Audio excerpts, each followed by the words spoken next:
Trieste Villas Tropical Edition.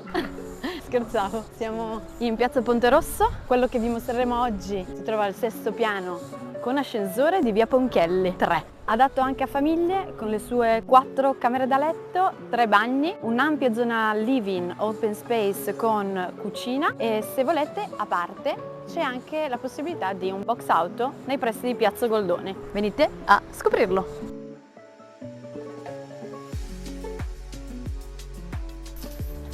Se avete voglia di scoprire questo modernissimo appartamento nel cuore di Trieste, cliccate il link qua sotto del tour 3D, scriveteci pure su giada@triestevillas.com e se avete una casa da vendere contattateci, siamo sicuri che sapremo promuoverla al meglio. Ciao da Giada Trieste Villas, via Ponchielli 3.